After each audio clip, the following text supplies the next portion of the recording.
அனைவருக்கும் வணக்கம். நான் ஜெகநாதன் ktvschool யூடியூப் சேனல். நம்ம சேனலில் உயர்கல்வி அட்மிஷன் மற்றும் வேலைவாய்ப்பு தகவல்லாம் பார்த்துட்டு இருக்கோம். அந்த வரிசையில் இந்த வீடியோவில் தனுவாஸ் 2023-24 அட்மிஷன் ப்ராசஸ், அதாவது கவுன்சிலிங் ப்ராசஸ் ஸ்டார்ட் பண்ணியாச்சு.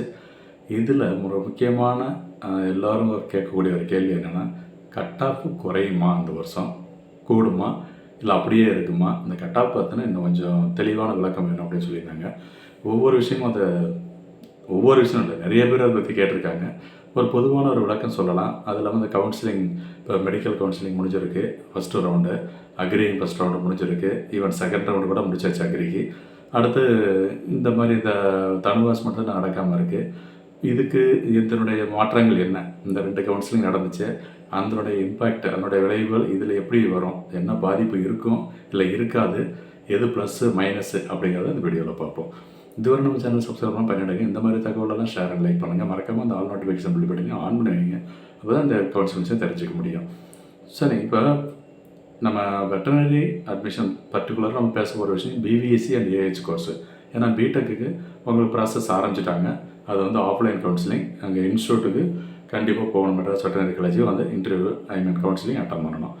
இப்போ ஆன்லைன் கவுன்சிலிங், இந்த BVSc கோர்ஸுக்கு ஆன்லைன் கவுன்சிலிங் நடக்கும். அதுவும் ஜெனரல் கேட்டகரிக்கு. ஸ்பெஷல் கேட்டகரிக்கு ஆஃப்லைனில் போகணும். இந்த ஜெனரல் கேட்டகரிக்கு என்ன கட் ஆஃப் இருக்கும்?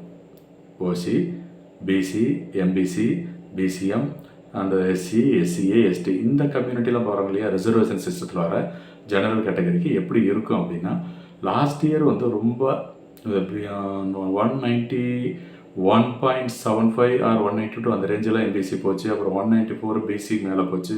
அந்த மாதிரிலாம் இருக்கும் பொழுது இந்த வருஷம் எப்படி இருக்குன்னா, நம்ம ப்ரெடிக்ட் பண்ணதான் இந்த மெடிக்கல் கவுன்சிலிங் பண்ணதுக்கு முன்னால் 197, 195, 193 இந்த மாதிரி ரேஞ்சில் இருந்தால் தான் பாசிபிலிட்டி. அதாவது 197னா BC, 195, 6 எல்லாம் பார்த்தோம்னா MBC, 193 அந்த மாதிரி பார்த்தோம்னா SCக்கு இந்த மாதிரி ஒரு ப்ரெடிக்ஷன் கொடுத்துருந்தோம்.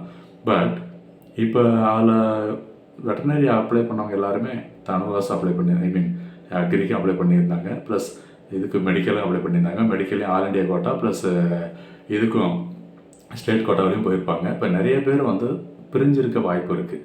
ஓகேங்களா? என்ன பிரிஞ்சிருக்க வாய்ப்பு அப்படின்னு சொன்னால், இந்த சயின்ஸ் ஸ்ட்ரீம் எடுத்தவங்க மெடிக்கலுக்கு நிறைய போயிருக்க வாய்ப்பு நிறைய இருக்குது. அதோட அந்த டாப் மார்க் எடுத்தவங்களும் எவ்வளோ பேர் போயிருக்காங்க அப்படின்னு தெரியல. பட் என்ஜினியரிங்கில் டாப்பில் இருந்தவங்களாம் நிறைய பேர், கிட்டத்தட்ட ஒரு 50-60 பேராவது இருக்கும் அப்படின்னு சொல்லி நியூஸ் பேப்பரில் பார்த்தேன். என்ஜினியரிங் ஃபஸ்ட்டு அலாட்மெண்ட் முடிச்சுட்டு இதில் போய் ஜாயின் பண்ணவங்க. ஓகேங்களா? மெடிக்கல். அதே போல் தான் இந்த வெட்டனரிலேயும் இந்த ரேங்க் லிஸ்ட்டில் 31 பேர் இருக்காங்க, 200. பட் அதில் எவ்வளோ பேர் போகிறாங்க? 200 மட்டும் கிடையாது, அதுக்கு கீழே நீட்டி எழுதியிருப்பாங்க. அவங்களும் அதில் போயிருக்க வாய்ப்பு நிறையா இருக்குது. அக்ரிகல்ச்சருக்கு போயிருக்க வாய்ப்பு இருக்குது. அப்படின்னு பார்க்குறப்ப நிச்சயம் வெட்டனரி கட் ஆஃப் ஒரு 1-2 மார்க்காவது, 1 or 2 மார்க்ஸ் குறையும். கண்டிப்பாக குறையும். எவ்வளோ என்னங்கிறத இன்னும் போக போக நம்ம தெரிஞ்சுக்கலாம் இருக்குது. ஸோ இப்போ இந்த விஷயம் இந்த நேரத்தில் மிக பயனுள்ளதாக இருக்குன்னு நம்புகிறேன். தொடர்ந்து பாருங்கள். சேனலை சப்ஸ்கிரைப் பண்ணிவிட்டு ஆல் நோட்டிஃபிகேஷன் ஆன் பண்ணுவீங்க. இந்த கவுன்சிலிங் பற்றின விஷயங்கள் நிறைய அடுத்த வீடியோவில் வந்துகிட்டே இருக்குது. Once again thank you.